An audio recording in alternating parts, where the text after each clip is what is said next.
मंडळी नमस्कार, न्यूज टापूमध्ये आपलं स्वागत। महाराष्ट्रात गावोगावी निघालेल्या हिंदू आक्रोश मोर्चांनी बरेच ज्वलंत प्रश्न समोर आणलेत।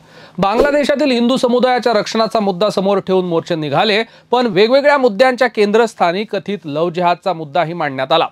विधानसभा निवडणूक जवळ आल्यामुळे धास्तावलेले हिंदुत्ववादी पक्ष हिंदू मुस्लिम दरी निर्माण करतायत, तर मोर्चे काढण्यासाठी चिथावणी आणि पाठबळ देत असल्याचा आरोप विरोधी पक्षांनी केलाय।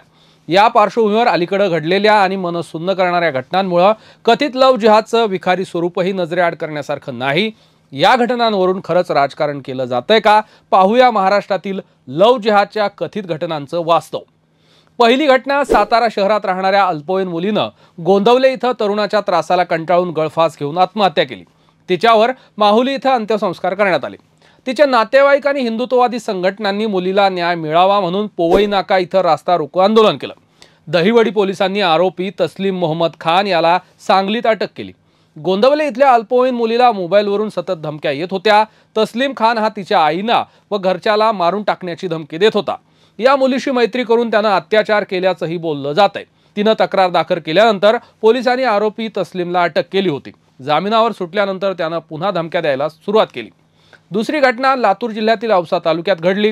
मनसूर सादिक होगाडे या विकृत तरुणानं 70 वर्षीय वृद्धेवर अत्याचार केला। 4 दिवस या महिलेवर अत्याचार केल्यानंतर मनसूरनं तिची हत्या केली। मृतदेहावरही त्यानं 2 दिवस अत्याचार केल्याचं तपासात समोर आलंय। या घटनेनं राज्यभरात खळबळ उडाली आहे। मनसूर मनोरुग्ण असल्याचा दावा केला जातोय, पण त्याच्यातील विकृतीनं हिंदू वृद्धाही अत्याचारातून सुटली नाही। तिसरी घटना आहे छत्रपती संभाजीनगर शहराजवळील ओहर गावात घडली। रक्षाबंधन सणासाठी गावी आलेल्या तरुणीला गावातील कासिम पठाणच्या छळाचा सामना करावा लागला। कासिम मागील वर्षभरापासून संबंधित तरुणीकडे लग्नाची मागणी करत होता, वारंवार छेड काढत होता। तिच्या कुटुंबियांनी त्याच्या घरी तक्रारही केली होती। हा प्रकार थांबत नसल्यामुळे 10वीच्या निकालानंतर त्या तरुणीला तिच्या वडिलांनी संभाजीनगर शहरात शिकायला पाठवलं होतं। 10वीत 93% गुण मिळालेली तरुणी अत्यंत हुशार होती। ती गावी आली असताना कासिमनं पुन्हा लग्नासाठी गळ घालत तिच्या घरच्यांना मारण्याच्या धमक्या दिल्या।